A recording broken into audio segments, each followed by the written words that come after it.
Let me just level set on a couple of terms.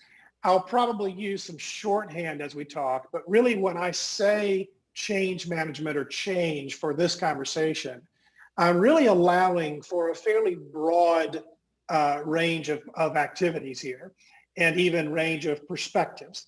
So we have some that likely in this on this Zoom call that are involved in the much more strategic end, more in the business transformation end of major change, and then some that are likely involved somewhere in the middle, and then further down into some of the more tactical business readiness, boots on the ground, rollout activities, and so forth. And I'm recognizing all of those as being part of what we're talking about when we talk about change management. The part I don't want us to leave out is that I am assuming that part of that discussion part of that scope includes that higher end of the more strategic work in the change and transformation space. And then when we say project management, we don't mean project in the sense of well, it has to be one project inside a larger program and of this scope or scale. We're saying project management in the broad discipline. So in some places I've abbreviated program/project management because that's really what we're talking about. You know, as we go further up into more strategic, larger scale, more complex change initiatives, then those are inevitably going to be part of programs or be enabled by programs, in some cases multiple programs, which of course will include, you know, who knows how many projects. So if I use shorthand, project management, change management, I'm really referring to those two kind of broad scopes. So I've been doing some recent interviews where I've been hand selecting people whose voices I respect, whose experience I'm familiar with, and from both sides of this equation. So from both roads leading into this intersection.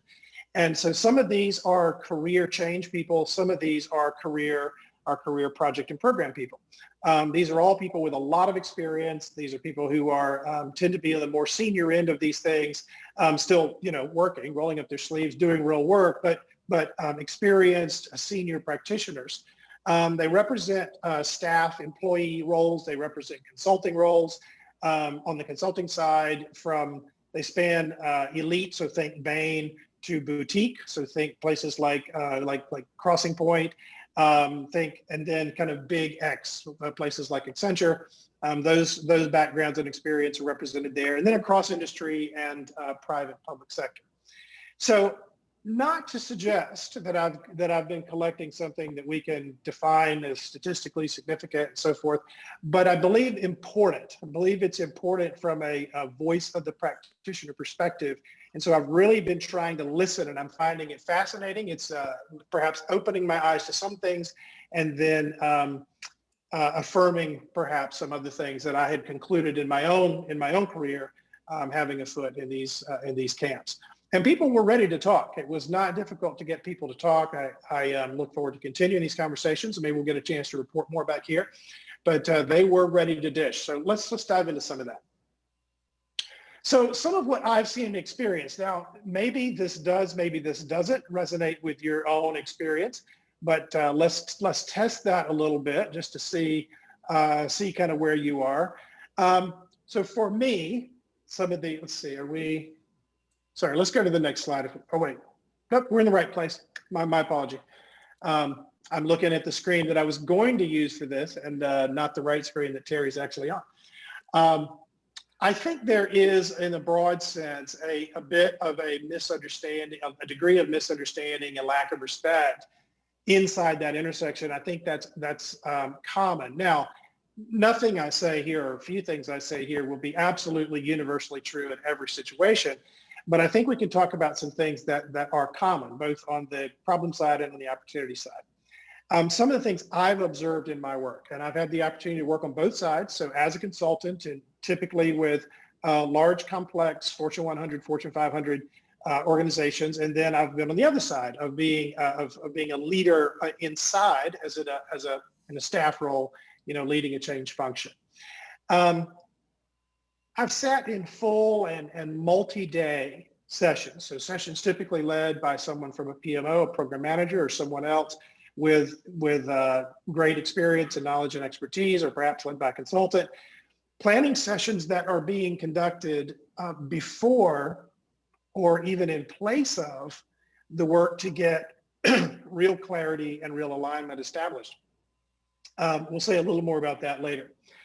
I've had the experience of, and I've worked with others that were experiencing these things, where we have senior leaders balking at change management advice and guidance, while at the same time, readily working arm in arm with program and project management professionals, but looking at the change folks and saying, thanks, but I feel like a lot of what you're wanting to do and what you're asking me to do and what you want us to do in this change initiative is unnecessary. I've seen change management defined as literally everything, including when people would say change management, even meaning project management and other disciplines. And then on the other side, I've seen it narrowed down to only training and communications. I've seen the change management practitioners working at levels, and this was one that I'm not in now, but one that just very recently someone was sharing with me, where you've got well-paid, highly experienced change practitioners that are working just degrees below their knowledge and capability and skill level, and that is unfortunately too common as well. I've seen strategic change management functions push for years to gain traction and to gain credibility inside their own organizations. Some programs I've been in arm's reach of have had the same program start, stop, rescoped, restaffed, new leaders, project killed again, restarted. And this would go on repeatedly for years and years, even though you had both project and change management people within arm's reach of that, and that was still happening. I've seen change management called in much too late, as you've all seen. I've seen change management practitioners who, although a great deal of knowledge and capability, unwilling or unable to flex and to innovate in order to be effective in the environment they're working in. I've seen change management practitioners devalue the role of project management, and not just the role of project management as it's applied to something else, but to sort of miss the idea that their work should be project managed as well. And then I've seen change management demonstrate a real lack of understanding or even an interest sometimes in the business, the strategy, or the relevant function. So all of these things are part of my experience, part of what I've seen, what I've either been a part of, or people who were on my team were a part of, or something that was within arm's reach. And I'd like to, maybe we'll have an opportunity toward the end to hear how many of these things kind of resonated with you as well. Terry, let's go on to the next slide. So let's be clear, this is an important intersection.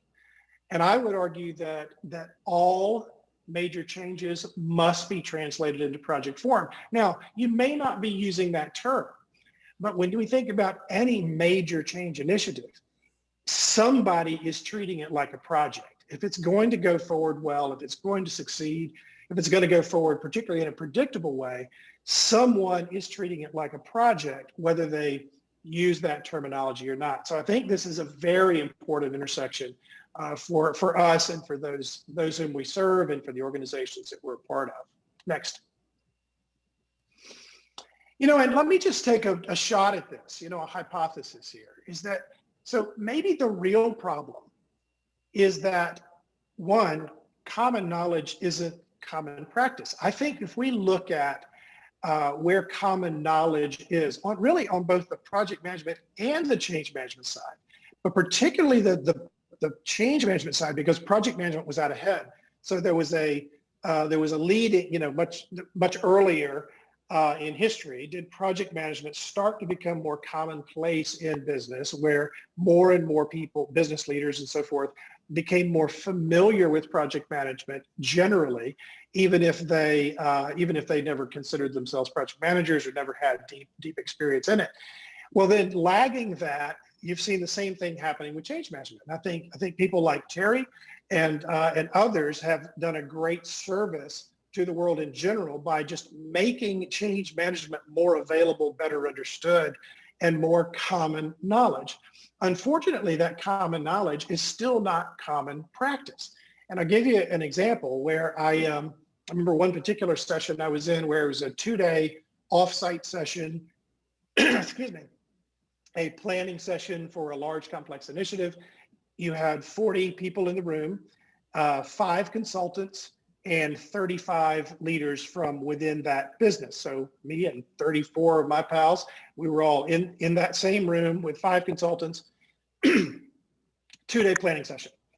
But when you started to kind of process who was there, started to think about it and look around, what became clear was that out of that 40 people, there was not a single person from the lines of business. Now, the line of business terminology is different industries, different business, but think about those out there who actually do the stuff that business does and who were on the receiving end of this major change initiative. So they were the ones that would actually have to implement these changes.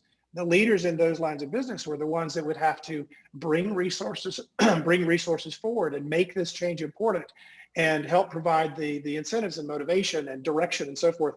Not a single person from those lines of business was in that room. And when that was brought up, I don't believe that everyone in that, I don't believe that these 40 educated, experienced, intelligent people were sitting there saying, well, that's brilliant. That's brilliant. Well, why didn't we think of that? It wasn't that. It's not that they didn't know to do it. They just weren't practicing it. It just seemed like maybe we can continue to push things forward without making this more complicated than it already is. And so people talk themselves into doing some things that defy what has actually become common knowledge. Now, I think we as change practitioners also know and do some things that are not common knowledge, but some of those really have become common, yet still not practiced consistently. The assumption that everyone is working toward the same goals, I believe, is a fallacy.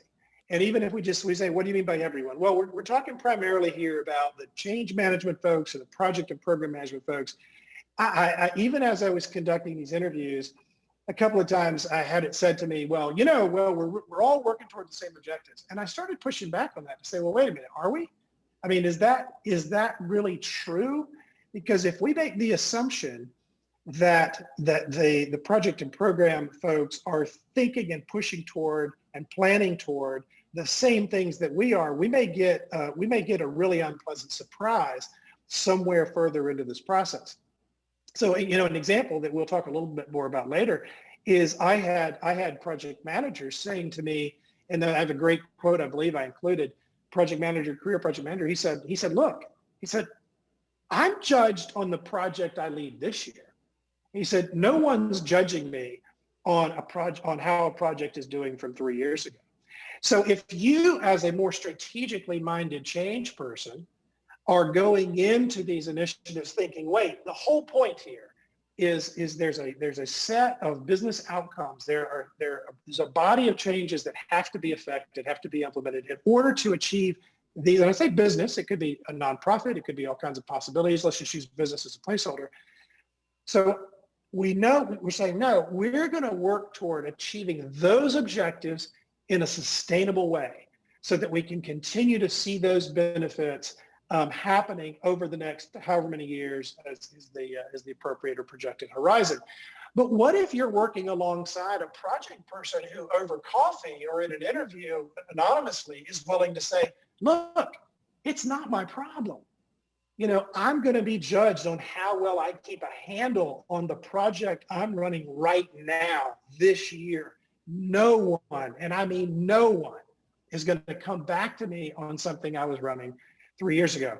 So I think this idea that we're all working toward the same goals and have the same motivation is something that we have to test in every instance and not treat it as an assumption.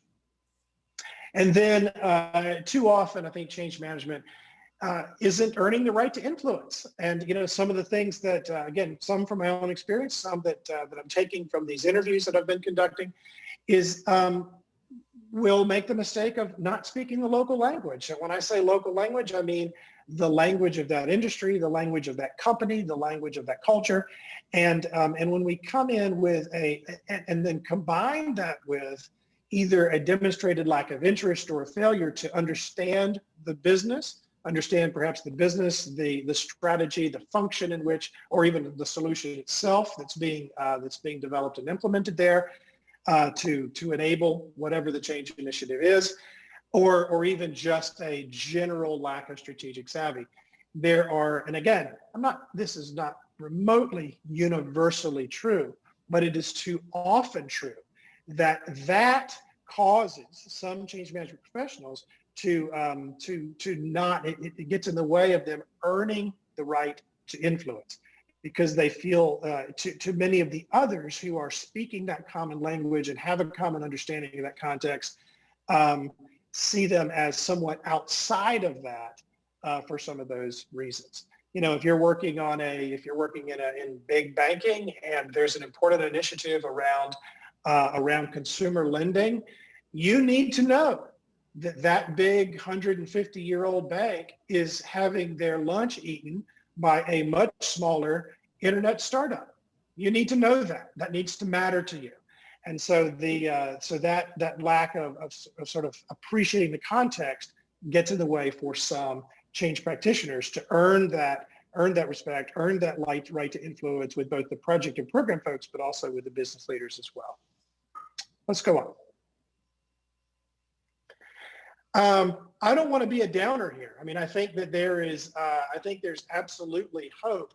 And, I love this quote from this particular person who is a career engineer and project manager, so engineer by training, now project manager by trade in the nuclear power industry. And after giving me all of his list of concerns, and here's when it doesn't work, and here's the things that change, what bothers me about the change management folks, and here's what they've got to do to get it right.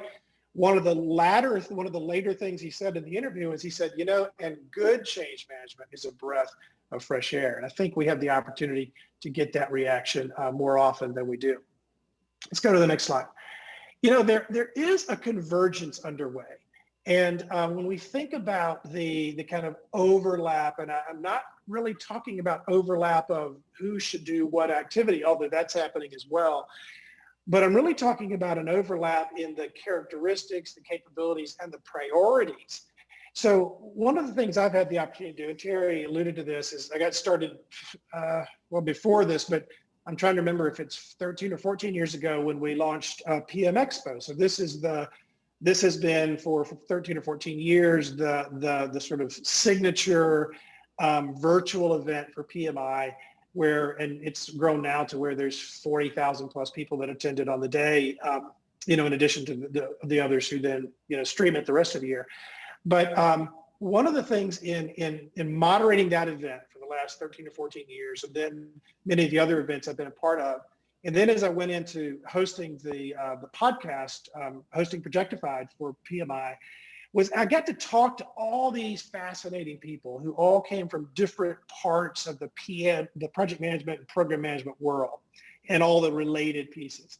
And one of the things that just began to just kind of bubble to the surface was, man, they talk about the way the characteristics that need to be true for the project managers of tomorrow and effective project managers in very different language than a lot of us might guess. Let's go into that next slide. You would actually say many of these same things in the change management space. So when you listen to people that are not just doing the work, but are pausing to kind of think about it and think about where it's going, where is change management going, where is project management going, what's needed to be successful, what's needed to be successful today, then on both sides there's some alignment, or across both sides there's some alignment. This emphasis of this growing importance of what we often call the soft skills, influence, communication, facilitation, leadership, and others. The need, as we've already alluded to, for a greater understanding of industry business function and the solution that's being implemented. And let me just say, this is a change. There was a time when the project management world and some people will still argue this, but there was a time when the project management world was much more ready to argue, hey, I'm a project manager. I know project management skills. I know the techniques. I know the tools. I can project manage it. I can project manage anything. I can project manage anything. It doesn't matter. The industry is moving away from that. The project management industry is moving toward, actually, you need to know something about what we're doing here. You need to understand something about healthcare, or you need to understand something about power generation, or you need to understand something about this very specific technology that's going to enable these changes. You actually do need to know. And not only that, you need to care, and you need to have a sense of why this strategy is the way it is, and how it's responding to the market, and why the solution is supposed to deliver the results that it's supposed to deliver. So there's a growing expectation that project managers will think and act more like business leaders. I sort of think I've already jumped down to that point about the understanding and thinking strategically. A higher priority on intent clarity and focus. So saying it's not okay to just go pursue a list of 10,000 tasks. We all really need to pause and get a better understanding of why we're doing this, what success looks like, what our focus has to be, and why this is more important than something else that we could be doing. A greater emphasis on that alignment and engagement of relevant parties.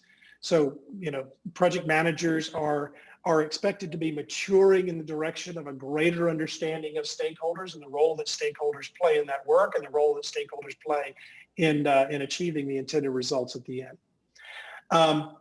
The importance of data and analytics. I won't get caught up here too much, but the world has moved in the direction of data and analytics. And so that's no different that is not different for project program managers and change managers. The expectation is that all of us will be, where possible, more data informed and more data driven and more analytics informed in our work, in our analysis, in our recommendations, as we pursue our separate and highly related disciplines. And then this need for speed, flexibility, and agility, which largely translates into various forms of agile approaches. The idea that you're going to spend months and months kind of sort of getting the ducks in a row before anything starts to happen is not tolerated anymore. So the importance of being able to move more quickly and find ways to move more quickly without violating good practices as change practitioners is now part of the job. It's kind of behind some of this. Just one second. Yeah, kind of behind some of this convergence, there is there's a growing shared assumption, and I thought it was expressed well in this one example. So one of the people I talked to said this. They said, "Look, increasing turbine efficiency by 20%, easy. Getting people to move from spiral notebooks to spreadsheets, hard." Now, for me personally, increasing turbine efficiency might not be easy, but what I appreciate is this idea that these highly technical people are starting to say, yes, we do hard, complex things, but what we're realizing more and more is that that's actually not the hard part. The hard part is the human part. And so where you see a more mature environment, where you see more mature project professionals, more mature PMOs, there is a correlation between the likelihood that they're going to value the change management work and function. Okay. So the interdependence is real, and I just sketched this out as just a quick way of sort of describing it.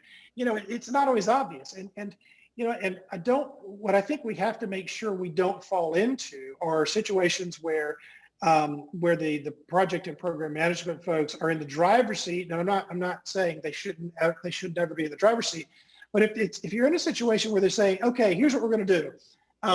We're going to get everybody together. We're going to do a lot of planning. We're going to sketch out what this program looks like. We're going to identify all the projects. We're going to staff them up. We're going to get all this thing kind of laid out, and then once we do, we're going to have the change management folks come in and help us help give us some advice and start to do some work around ensuring that we can move this forward, more smoothly, or perhaps, increase things like user adoption. Well, I would say that's a very antiquated and broken model. And if you kind of step back and say, well, what if we just start with the idea of strategy and say, let's assume that neither the change management people or the project management people are responsible for strategy, then that's coming in. So let's assume that's there. So a strategy has been defined. That strategy has implied some significant changes have to happen. So we're picking up from going and implementing some key piece of that strategy. Well, there's wrapped around all of this, there needs to be good project management. So we need people that know how to plan, that know how to anticipate, that know how to lay out tasks, that know how to define schedules, that know how to put together certain types of project structures and so forth. We need people who know how to do that stuff and know how to plan toward, very planfully get us moving in a direction. So unless you have that skill and capability yourself, then very early you need to be working with someone who does. So even if we're on the very early pieces of clarifying intent, ensuring alignment, identifying the realization outcomes that we're going to be driving toward, crafting a portfolio of major changes that will eventually get translated into programs and projects, doing early risk assessments and impact assessments, identifying, beginning to create sort of where appropriate multi-year transformation plans, and then overlaying and integrating change management strategies, identifying the change initiatives and projects. In each of these places, there is a role for both project and program thinking and change thinking. And so if we can't come together very early and do a better job of clarifying those roles, then we will tend to trip over each other, duplicate work, and ultimately something then also falls through the cracks. If you want to, now, if I didn't say it up front, I should have. We haven't fully solved this as an industry. And that was one of the things that continues to be clear as I talk to really capable, really experienced people. We haven't fully solved this, at least not in most places. So you take an example like governance and oversight. Well, typically a PMO or someone from a PMO will assume that they own establishing governance and oversight. Well, what if the initiative has a major disruptive change component? Then would they design the governance and oversight the same way a change or business transformation person would? Would they structure it the same way? Would the processes be the same? Would the frameworks be the same? Would they staff it with the same leaders, or would those things be different? My experience is that they would be different. So understanding very early and getting conversations on the table very early about what is this thing really that we're up against helps to define who takes the driver's seat, who sort of sits in that driver's seat at different key points of these change initiatives. Let's go on. And if my clock is anywhere near close, I'm way, way, way off schedule here. I needed a project manager for this. So let me hit a couple of high points here and try to make sure we leave a few minutes on the clock so we do have an opportunity for some questions and some discussion. There were some perceptual themes that have surfaced for me that I think are worth us paying attention to. So some of the perceptions, I'm not putting forward any of these as true or not true. I'm simply saying these are often and common held perceptions. So perceptions about the PM world and project management practitioners, that they're doing an installation job versus working toward realizing business outcomes, often working as a referee or scorekeeper, that the work is often considered somewhat tactical, that when they want change management, the desire is to have it highly tailored and specific to them, versus being open to something that perhaps is what we might consider a proven approach that's been applied other places.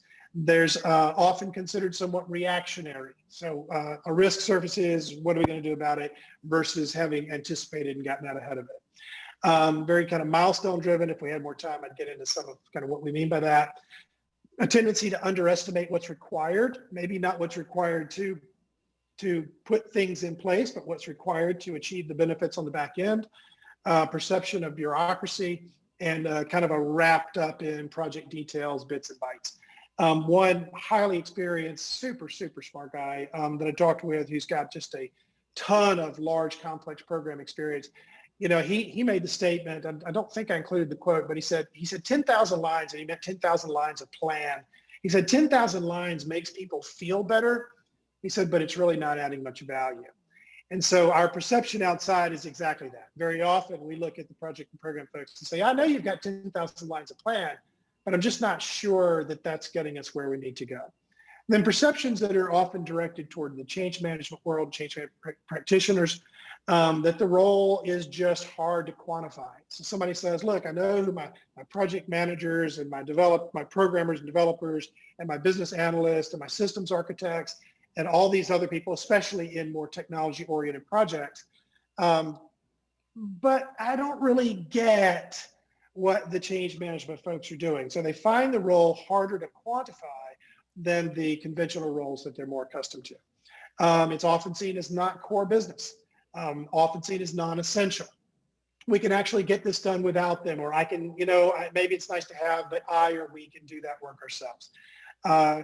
Perceived as being inflexible around the process, sort of overly in love with our documentation, too costly for what they perceive as the payback, tendency to slow things down, and these others that you can see here. So these are perceptions that have surfaced. Again, some of these I think you could probably make a pretty strong case for some of these. Some of these are probably caricatures of what's actually true. Let's continue. So these themes, I think, do point to some opportunities and some pitfalls. Let's go ahead. Some of these selected themes, and I won't hit all of these, but is that, where and how that you as a change management person fit into the system is a major factor for how effective you can be and how you have to navigate. And I think too often, we're not doing enough up front to fully assess where we fit into that system, to see what levers we can pull and who we can influence, and either where we have the option, electing to perhaps not engage in some of that work, or to do more up front, changing how we fit in the system, advocating to get moved further up the chain and so forth in terms of whose ear we have and whom we're able to influence. But where we fit into the system becomes a critical component. As I mentioned before, as greater maturity of PMOs and project management practices place more value on change management. We've talked about some of the language things. I want to skip over to the right side. There's still feedback coming that we can be as a practice, as a discipline, that we can be overly emphasizing our tool sets. We kind of come in talking about the tool and skipping or inadequately conveying value and conveying understanding of the problem and bringing new insight, and too quick to put tool and technique on the table. Another piece I do want to mention at the top there is that I believe we really need to take more seriously, and this was kind of coming in sort of indirectly in these conversations, we need to take more seriously the need for our work to be change managed. So to be project managed, if we are approaching our work in a way that demonstrates less discipline and less rigor and less transparency than all the rest of the work in the initiative that we're supporting, then that causes us to be suspect in the eyes of those that we're working with and with whom we need to build the greatest degree of trust. Let's go ahead. I liked these quotes. I thought they went well together from two different project and program professionals. One said, we really manage budgets and have a good plan. And what he was saying is that's really kind of what we do. We don't actually take ownership for delivering business value. What we really do is manage budgets and a good plan. And then I mentioned the other quote earlier. When you combine these things, you recognize that if you're in that, and that's not uncommon, if you're in that kind of a project and program management world, and you're taking direction from the program manager, from someone else in the PMO, from the project manager, then you will never be focused on the right thing. You'll never be focused far enough down the road. You'll never be focused on some of the underlying issues, challenges, or problems. You'll always be focused on something that's too short term and too tactical.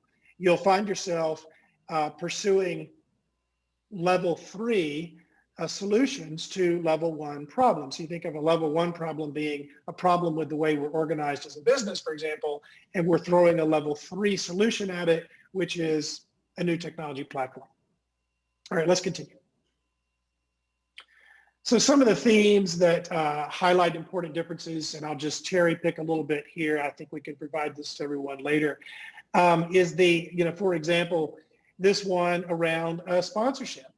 That the project management view is very often that a leader, perhaps a great leader, has been assigned or is the champion of a particular project, and that's my sponsor.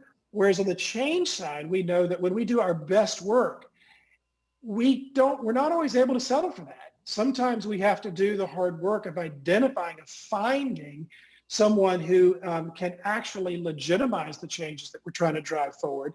And one way that I like to think about this is that, whereas we talked about the project manager not being judged on last year's project, well, one of the ways to test whether or not you're working with the right sponsor or sponsors is, will this person be judged next year on this year's project? And some of that judging is him or herself. So it could be the CEO, but is he or she going to judge themselves, or will someone else judge them next year on the basis of this year's project? And that's one of the good indicators to help see whether we're pointing towards someone that is operating more from a owner-operated model versus an agent-operator model. Risk is often different. Very often risk in a project world is much more focused around risk to installation and the other key factors around, like schedule and budget, and is very often open-ended. Whereas on the change side, then we see when we do our best work, we work from a defined and holistic framework where we know what type of risk we're looking for, we know how they relate to each other, we know what they represent, and we establish a common way of talking about those so that leaders that have to mitigate them can be more effective in both understanding them and in mitigating them. Let's go ahead. There are a few factors that kind of jumped out that, when present, seem to contribute to this intersection, to the success of this project and change management intersection. And 3 that really kind of came to the top was this idea of effectively project managing the change work. So not letting the change work have a pass where it's not transparent, it's not well planned, it's not getting out ahead and providing advance notice where possible, doing effective scheduling, making good use of people's time and so forth. Doing good project management around the change management is one of those factors that helps that intersection work better.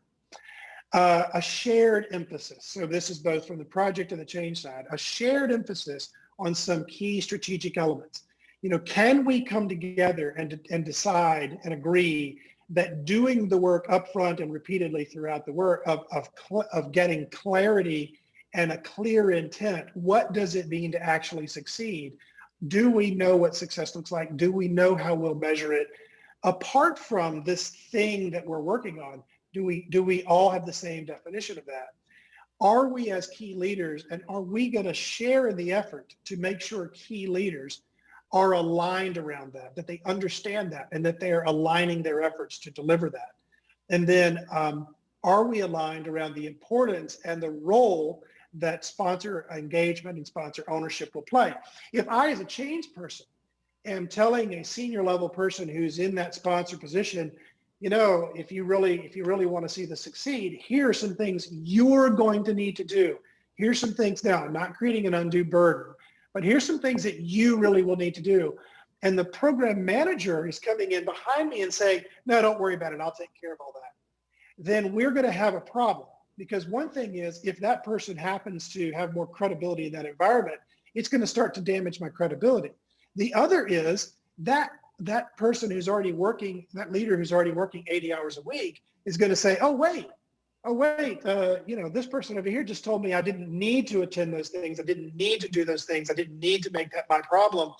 That's the message I wanted to hear. I just got back, 8 hours in my month or whatever it is. So, so getting aligned around some of those key strategic elements is critically important. And then a strong project initiation process where both the project and program side of the house and the change side of the house have come together to make sure that they are lending credibility to each other and ensuring not only the greatest possible experience for the people who are part of project initiation, but the greatest deliverable output as well. Let's move on. Well, so what?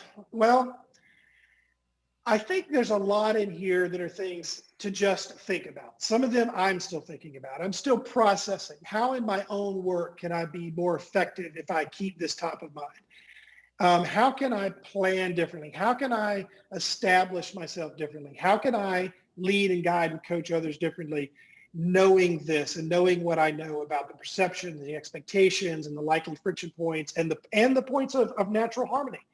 But some of these are specific things that I think we can begin to do right now. Let's touch on a couple of those. One thing, if I talked about nothing else in the so what do you go do about it?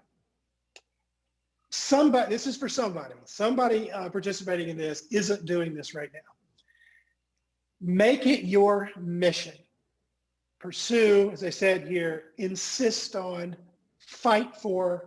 You have got to get at least these 2 meetings with the right sponsor. So we're assuming then you've done the work of figuring out who that sponsor is, who can legitimize this effort as a change, who's going to be judging this, who's going to be judged on the success of this or judging herself on the success of this a year from now, 2 years from now.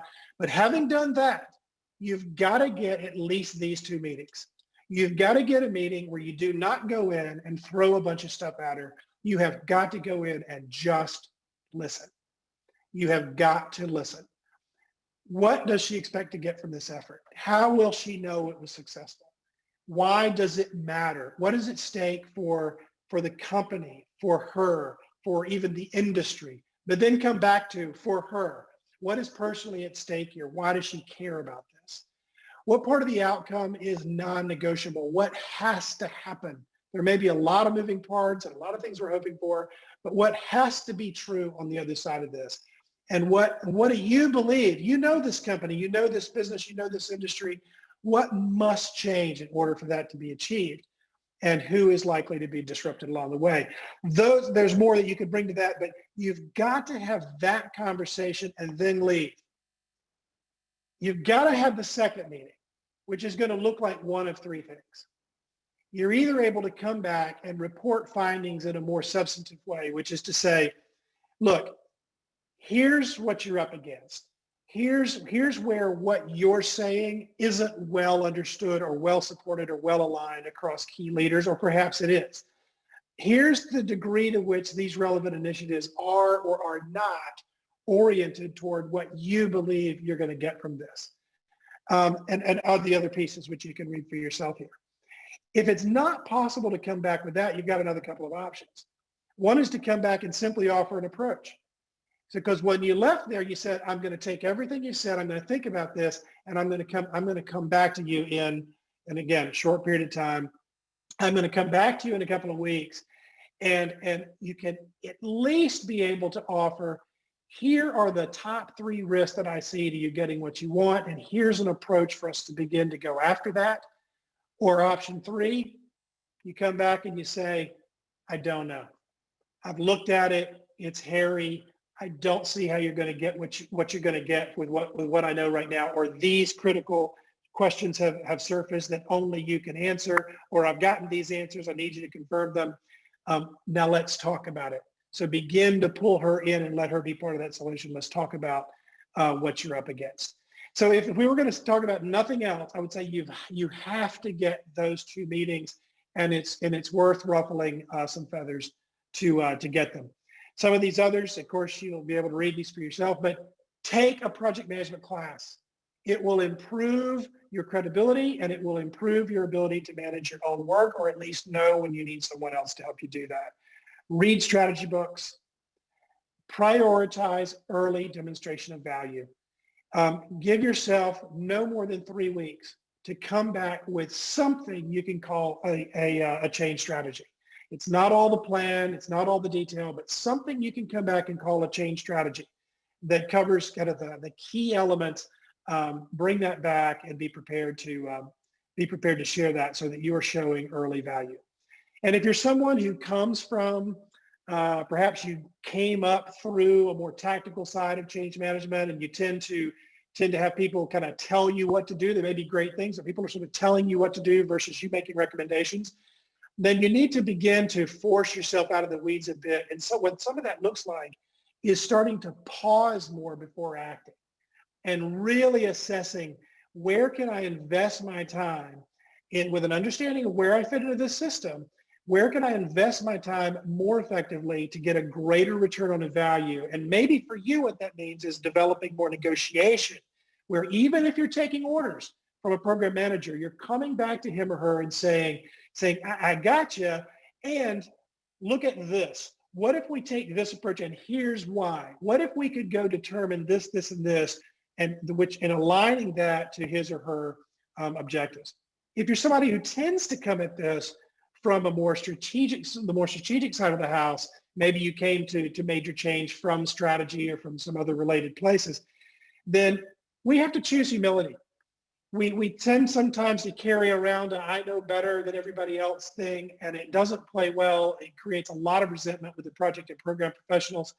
And if we can begin to demonstrate the respect and assume capability and reasonableness in those on the other side of the house, it'll serve us well. And normally that is what we'll find.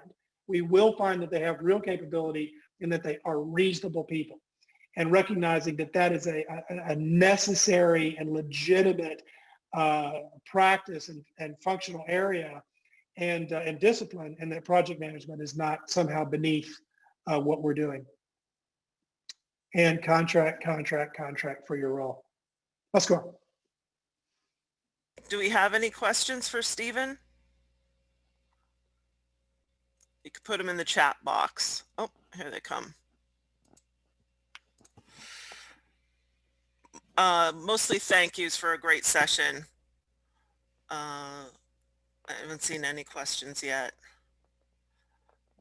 Yes, we'll be sharing the slides.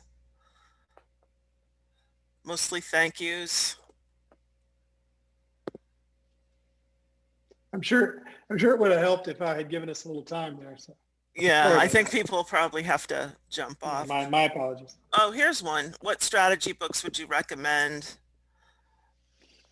Oh man, you know what? So I'm going to cheat a little bit on this. I'm going to go somewhere between strategy and change and say read Execution.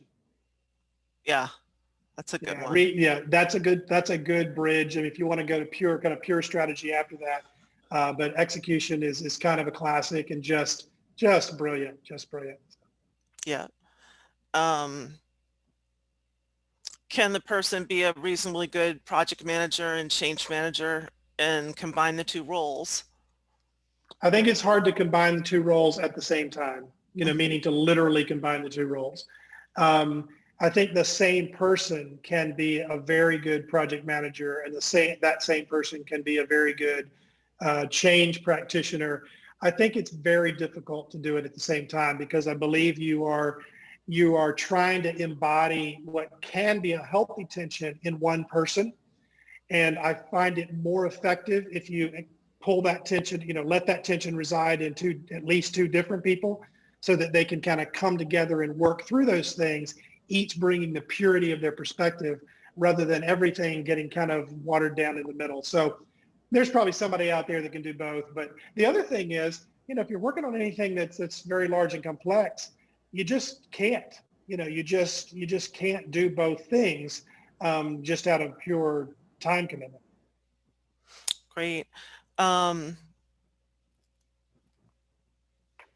What if you get sidelined by sponsor and project manager? Do you settle with playing in the space? I think it depends a lot on other questions about the system, and it's a wonderful question because it kind of gets to that. We mentioned a couple of times the importance of understanding where you fit in the system. If it's a relatively short-term situation where that in a few months you'll be able to transition out of that into something that's likely going to position you for higher leverage work, more effectiveness in the way you're likely to define more effectiveness.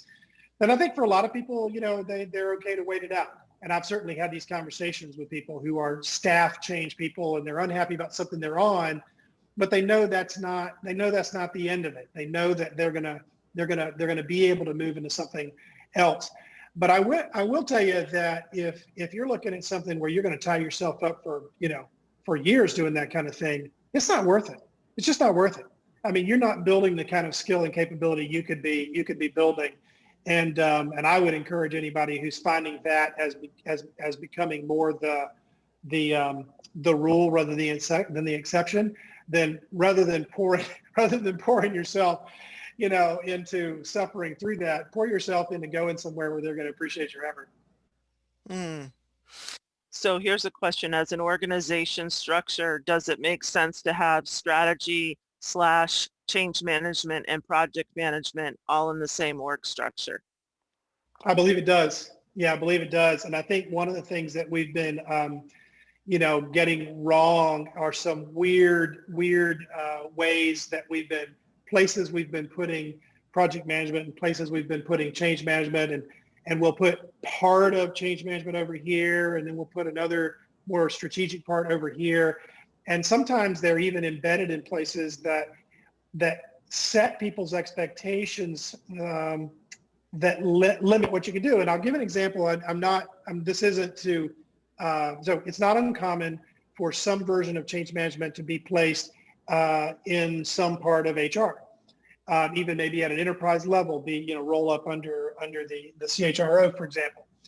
And I understand why we do that, and I'm not throwing stones at that. I'm simply saying that if what you want to do is, if you want to be able to play, at least in part, at the more strategic end of change work, if you want to be able to come in and design and facilitate hard-hitting, sometimes difficult, sometimes contentious, but necessary strategy sessions, and I mean post pure strategy, but where you're getting really strategically clear and aligned about what you're going to achieve and why and how and what success looks like, and beginning to sketch out, future models and so forth. People just typically don't look to HR for that. They typically aren't looking there. And so if you're coming from HR to do that kind of work, then it's sometimes hard to get the permission to do some of that more strategic work. Whereas if you're coming from something that's more like strategy or strategic operations or similar, then I think there's a kind of a permission there that's a little easier to get. Great. And there's one more question. Can you share more about getting the buy-in at the beginning of the process? Is there a book recommendation?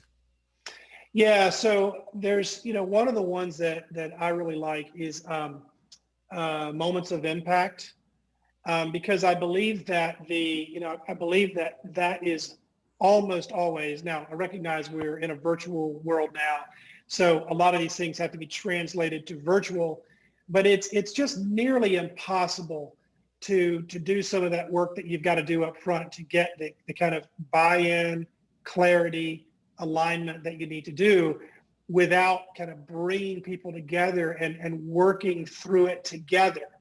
And so the best resource I've ever read on designing and facilitating sessions that work towards those kinds of things is Moments of Impact. Great. Okay, well, I think that brings us to the end of the questions. All right. Thank you very much from everybody, and thanks for a great information and a great session. And someone said mine hasn't been asked yet. Okay, hang on. Let's ask it. Okay, if there is a major change, rapidly, how would you manage keeping the staff on on the side. For example, staff morale and well-being. We have had a major work merger, and the uncertainty involved with this had a major impact on staff morale and well-being. Yeah. So this is that's like a topic for a one-day workshop, but let me give you what I think is the top of that. So I think there's two pieces, and they are related. So one is it will not happen without good local leadership. So the investment in ensuring that, and by local, I mean at every relevant level. So the investment that's made, you cannot overinvest in ensuring that the leaders at every level, and by local can be different things, that those leaders are aligned and prepared and capable to lead the people that are looking to them through change. You cannot overinvest in that. So, but the other thing is kind of at the top of that, that discussion is the way people are affected by their perception of risk and what they think is going to create a risk for them, or what is likely to represent something that risk to them personally. And I don't mean their physical well-being, but things they care about, status, and so forth. Three huge factors: trust, benefit, and control. If you want to help to lower the temperature, then you've got to focus in that order on trust, benefit, and control. And if you are trying to deliver what could be completely true and credible messages, but they're not being delivered by people that are in a position of trust, and that are not trusted by the listeners, then it doesn't go anywhere. Matter of fact, it can just breed cynicism. Then benefit: have we done the hard work to ensure that we can connect to the benefits that are valued by those people? So trust: am I hearing things that I believe from people that I trust, even if I don't like all of it? Can I take this as credible? Benefit: are there benefits to me, which may not be obvious necessarily to somebody else, but are there benefits to me that make this worth it, worth staying engaged, worth bringing my effort, worth continuing on? And then control: is this being done to me? Am I a victim here? Or do I have the opportunity to exercise some choice and some control in this? And those are the top three. You could look at 20 or so factors, but the rest pale so far that those are the ones we'll really focus on. So local leadership, you cannot get around that, and trust, benefit, and control as you try to influence people to move forward. Great. Then we have a question here: how can we explain the upper management the difference between project change management and the organizational change manager? Project change. Okay, so it's there's like 100 things I keep thinking I should have said, but one of them is whether you're starting to have a conversation with business leaders, with executives, or with project and program folks, it is important up front that you clarify, when you're talking about change management, that you don't mean release management. You don't mean, managing of change requests. You don't mean configuration management. And by the way, you see what I just did there? I understood enough about project management to recognize that when I say change management, they could be thinking about release management, configuration management, and so forth. So I think it is important that we clarify up front that we're not talking about that. And that's one of those cases where we may end up spending more time up front saying what the conversation is not about before we say what it is. But I think as we frame that, before we ever kind of drop down into, when we move over to what it is, before we ever drop down into, well, here are the kinds of things that we're likely to do, the kinds of things we pay attention to, is to go first to value, to say, look, we both know that the objective of this project is to deliver to achieve this and to lower that. And that's got to be done in a way that is sustainable over the next however many years, so forth. So when we do effective change management is to ensure we do those things by X. We achieve those things rather by X. So I think the embedded point in the question was the problem of being misunderstood. And I think that it is important, especially when you talk about project and program folks and folks that are from kind of that have been influenced heavily in that world, we make sure they don't think we're talking about, change requests, configuration management, that sort of stuff. Great. And here's the last question for today. Where is the best place to transition into a career in project management? Should one start in change management and divert to project management? I think that's an awesome direction, but I think both directions work. I mean, in that, I think if somebody kind of comes in from the change side, then again, if they've had good mentors, they've had good training, they've been influenced by people who really, I think, take a mature view of the practice, and the discipline, then if they decide to move over to project management, they will not be able to turn off that focus on what are we really trying to achieve here? What does success really look like? Where are the disruptions likely to occur? Wait, we've got a dark spot over here. We've got to go shine a light on that and understand it and then plan for it.